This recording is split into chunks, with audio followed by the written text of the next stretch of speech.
guys, it's Kelly here and I am back with another video. Today I'm going to be using some products from WPlus9. I am using the pine frame die and then the poinsettia bouquet stamps and dies. I did show you the wood planks stamp. I thought I was going to use that and I didn't end up doing it. So first things first, I'm going to start out doing a distress ink background. I've picked some yellow greens for that and I'm going to be cutting my pine frame die out of this. This, like, sometimes cards just don't go the way you think they're going to go, and you have this idea in your head of how they should look, and then somewhere along the way you take a, sharp left and you're like, wow, this really has gone awry. So my intention was to make one card. It didn't end up working out that way because I wasn't a fan of the way that it looked. So I ended up with two. I ended up with dose cards. So I wanted there to be some color variation, but I wanted it to be darker in the middle. I knew when I cut out my bouquet that it was going to have that white edge around it, and I wanted it to be darker in the center so that that white would really kind of pop, and there was no chance that my bouquet would blend into my background. Oh, little did I know. We'll talk about it when we get there. But right now my distress inking looks like trash, let's be real. So it just does not look good. That's okay. Like, if you are at home and you are doing your distress inking and you're like, why does my distress inking look like trash? It's totally fine. Just keep adding layers of color. Sometimes it just takes a while to kind of build it up and make it more solid. And so for me, I always put a minimum of 2 layers of distress ink on, and typically I'm okay with that. Sometimes I have to add another one if I haven't re-inked my ink pad, because sometimes they're just a little bit dry and it takes a little bit longer to get some good solid color on there. So I go from lightest to darkest and then darkest back out to lightest. When I did my second layer, I did kind of stretch the peeled paint out a little bit more, so that it was kind of all the way to the edges in some areas, just so that way when I did my die cutting, it wasn't all light around the edges. There was some variation. I think that this frame would be super pretty, like Copic colored. I just didn't have time to do that right now. As you guys know, with the recent birth of my daughter, that card making time is at a premium right now, and so I just kind of have to be really smart about how I spend my time. So speaking of how you spend things, this is the last sale I have for you. This is all I have to give you for the Black Friday sales. So WPlus9 is having a 30% off sale, and it's good through Tuesday the 30th, and it's everything in the store, including their clearance section. So if you have something over there that you fall in love with, it's already discounted, and then you can take an additional 30% off. There's no code. If in order to see the actual price of something, you have to put it in your cart and then look at it. But there's some really good deals going on over there right now. I've always been a fan of them. You guys, if you watch my channel, you know that. I love Dawn Style. So this is a super good deal because they don't have sales all the time. So anywho, I will link that below if you're watching on YouTube. You can go over there and check that out. Here I did what I traditionally do, which is just some water spatters and then some perfect pearls. I went with gold again. We recently did a card like this, and that gold and green combination is one of my favorites for the holidays. So you'll probably see it again. I'm not going to lie to you. Here I am just going to go ahead and stamp down the bouquet. There's actually 2 large poinsettia stamp sets, or stamp images in this set. And I have used the other one before. I used it last Christmas. I will see if I can find that video to link it. No promises, but I will try to look it up. Here I'm just going to go ahead and stamp this down. This is Copic Safe ink because I am going to be coloring with my alcohol markers. It's been kind of a minute since I colored with them, and the reason being is because I do know how, because of the way I am with my coloring, that it is much more time consuming.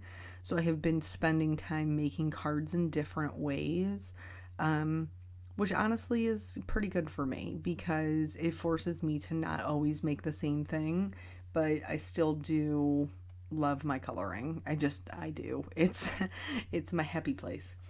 So I picked out some yellows that are closer to like a goldish yellow, and I am going to use that for the centers of the poinsettias, and then the berries. So the berries, I believe, are supposed to be holly. And for sure, you could color them red and they would be beautiful. But I was trying to tie in a little bit of the gold since I spattered that around in the background. Um, and so that's the way that I opted to go. The way that the card ended up working out, it wouldn't have, it doesn't matter. But I didn't know that at this time. So once I am, like, I've got my lightest color down, and then I'm just adding the shadows. I'm just kind of picking a general direction. So like if there's three bunched up together, where they're connected, where they're all touching, it's going to be the darkest. If there's one that's kind of like a random one that it doesn't look super close to the other ones, I will maybe do just like a line of color on like the bottom left, because that's where I'm drawn to putting my shadows. But you want to leave one area a little bit lighter, and that's how you're going to get the dimension on them, even though they're very tiny. Really, I'm just doing, and you can see like how fast it's moving, I'm just doing like dots of color, and using a very, very light hand so that I don't completely saturate my berry with one color. And then after that, I picked out some greens.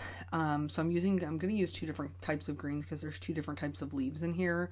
This darkest one I am going to use to just go over the pine needles that are included in the bouquet. I didn't feel like I needed to break this up into multiple colors.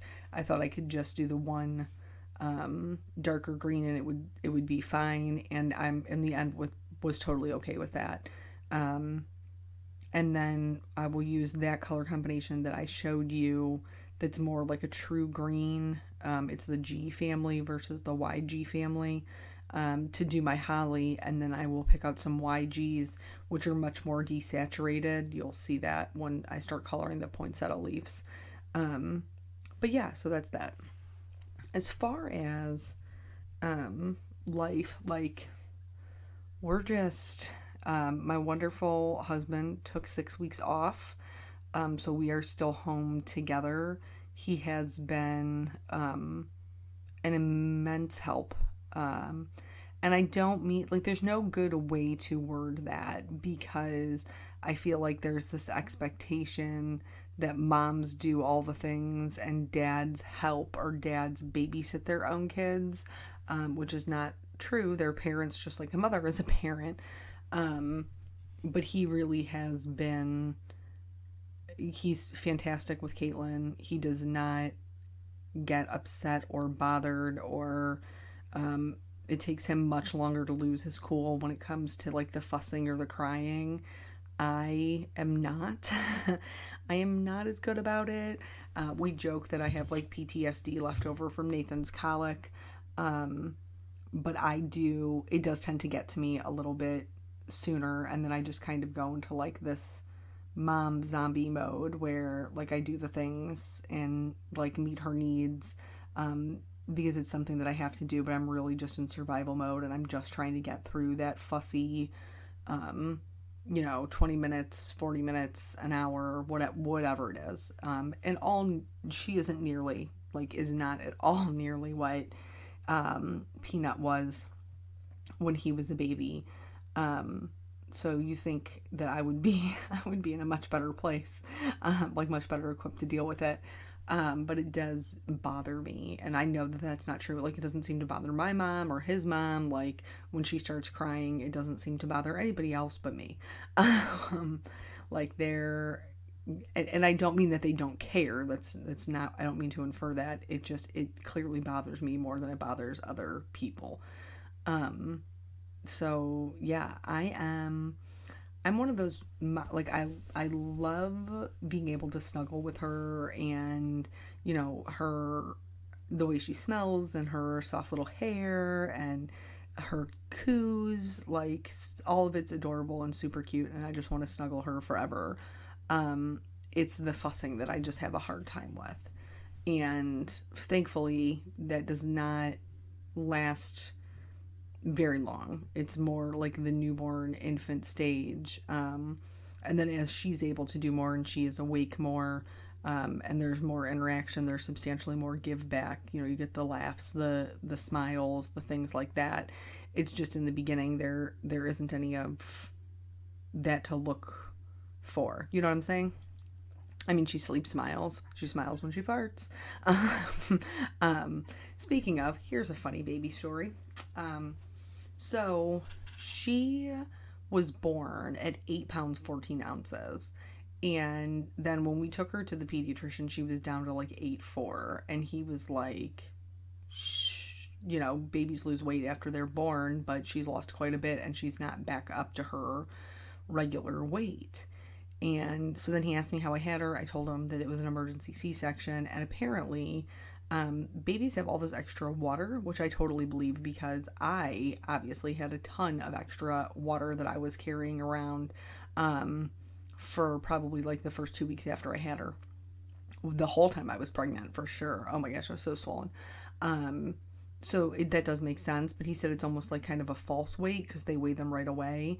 And then like 60 hours after she was born, she was already down to 8'4", which he said was probably a more realistic weight for what she actually weighed. But anywho, so we've had her in newborn diapers, right? That makes sense because you have to be at least 8 pounds to be in ones, and the ones look like they come up past her belly button. So we had her in newborn diapers. This, because of the jaundice, apparently the way that you get rid of that is by kind of like flushing their system. Hold on one second, we go back to the card. So here I decided that I was going to do the poinsettias red, but I was going to leave the tips of them white. Hindsight being 2020, I feel like I probably should have just let them go after the first layer, and I would have had substantially more white on my flower, but I didn't. I went back through and blended them out, and I ended up having very little white in the flower. I probably should have just committed and made them red, but I didn't. So do as I say, not as I do. If you want a red and white poinsettia, only do that one layer of color and then walk away from it. Leave it alone. Let it be. But so anyway, she's been in newborn diapers. And Eric does, like I said, he's been awesome. But the poopy diapers are the things that he likes the least. And I understand that. I get that. But to flush her system out of the bilirubin, like you have to feed them very frequently so that they're constantly going to the bathroom to flush out their system. That's how that works. That's how you get rid of it. So he has learned pretty quickly that he does the poopy diapers, but that's not really his favorite thing. So we put her in her bouncy seat and then put her bouncy seat on top of our kitchen table. We put the leaf in the table so there's room for 3 of us, plus her in her bouncy seat, and then both of us have access to her if for some reason she starts fussing in the middle of dinner or loses her pacifier or what have you.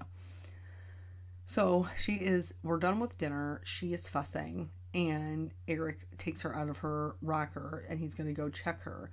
And I can see from the kitchen that she has pooped through her diaper, the onesie, and her pants. I can see it on the side of her pants. And I'm like, nope, you don't want this diaper. And he was like, I don't want this diaper. And I was like, no, you don't. Turn her around. So he does. And he was like, yep, nope, Mom can, you can take this one. So I walk her over to the changing table and she's crying. She does not like being wet. She does not like being in a dirty diaper. And so she's having her own little mini meltdown. I take off her pants and there is poop everywhere.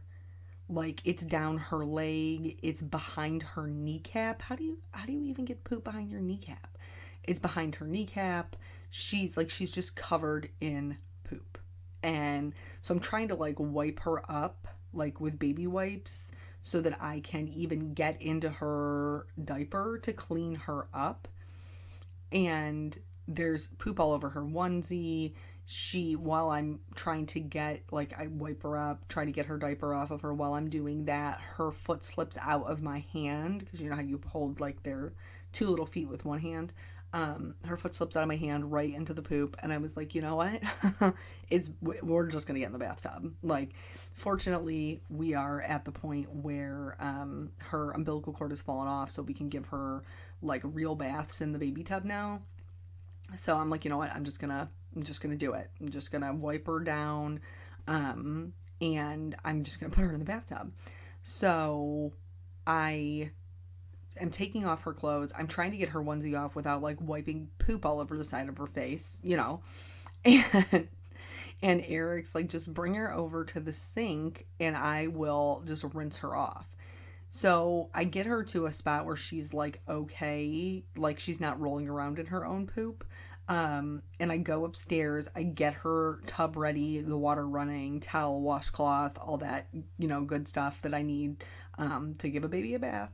And I go downstairs and he was like, seriously, just bring her over to the sink. So I have this naked child who I am hoping does not just start peeing as I'm carrying her over to the kitchen sink, and we pretty much just rinse her like a dinner plate. Like, we just rinse her off. um, because there was no, I mean, it was all over the place. So then, now that she's rinsed and she's poop free, I took her upstairs and gave her little bath.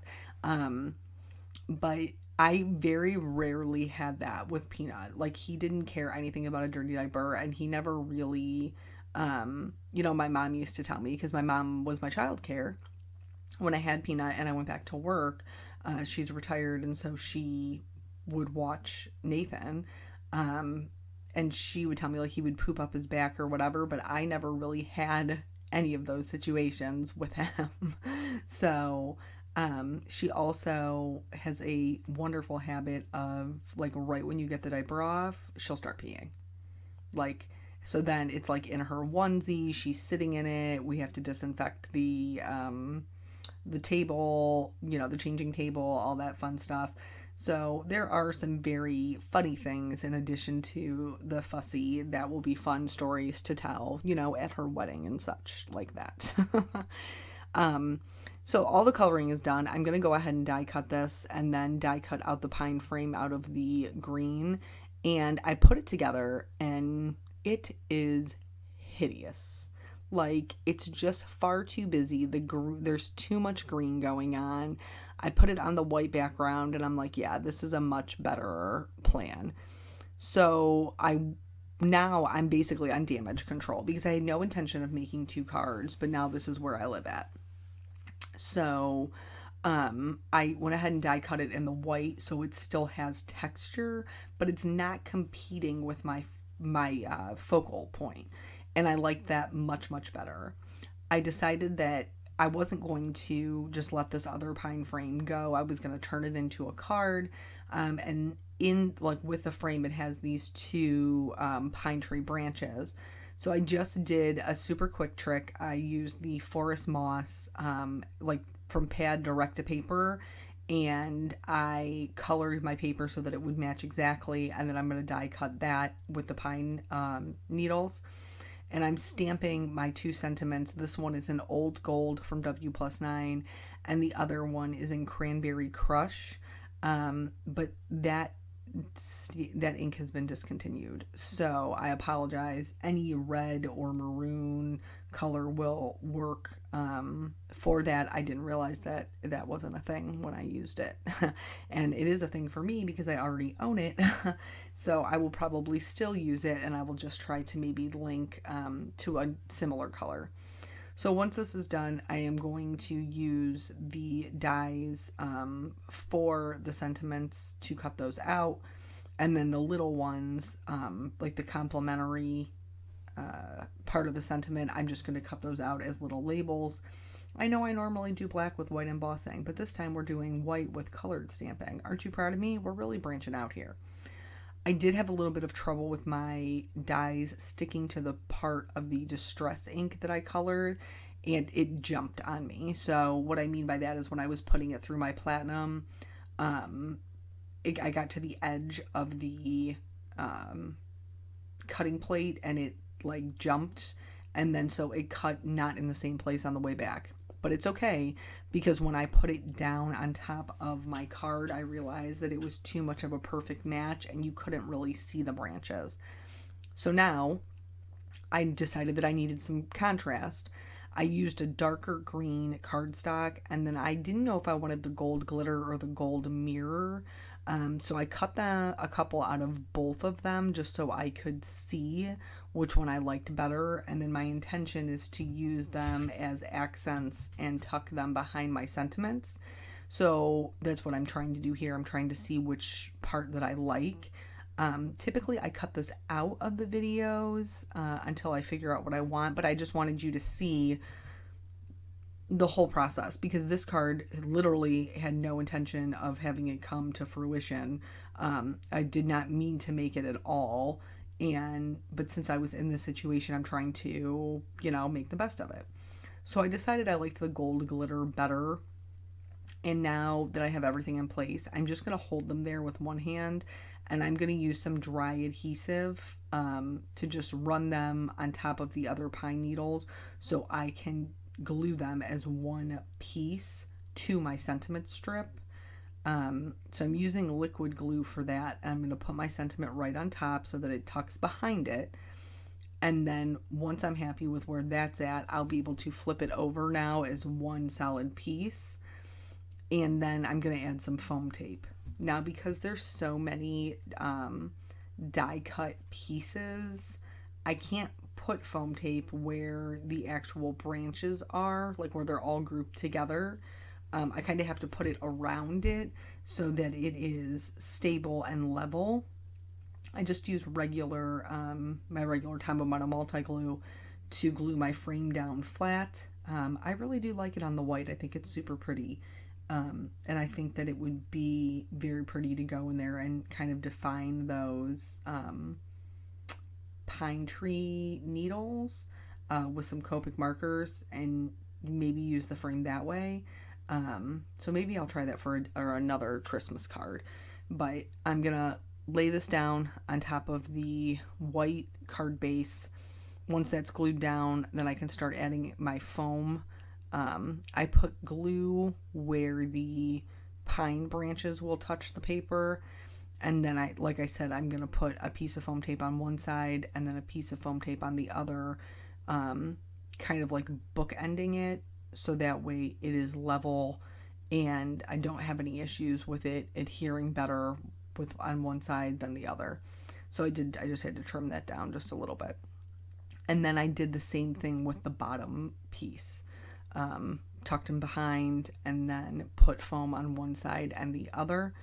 And I was pretty happy with the way that looked. It did seem a little unbalanced. Like I had these gold glittery pine needles to the left and the right, and I didn't really have anything filling in the other open space on the oval. So once I had everything glued down and I was happy that it wasn't going to go anywhere, I decided that I was going to use some white gemstones to kind of fill in that area and draw your eye. I originally started doing this with my finger and it was a pain, so I ended up using my little pokey tool to pick up my little gemstones and then put them on. I think the white was a good call because it ties into the background and it provides enough contrast that you can really see them on the dark green background. And so this is a pretty gender neutral card. I can send it to anybody and I was happy with that. This one I'm going to do the same thing as far as gluing everything down flat. I certainly could have popped up the flowers, but I felt like there was enough contrast between this, white textured background and the coloring that I did that I didn't really need to pop it up. And then that gave me the opportunity to pop up the sentiment, which was also in white and maybe needed a little bit extra oomph, if that makes any sense.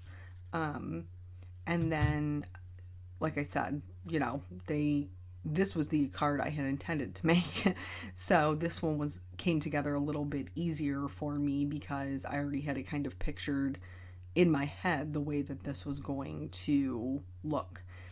So the set comes with two sentiment dies, and I've used both of them here.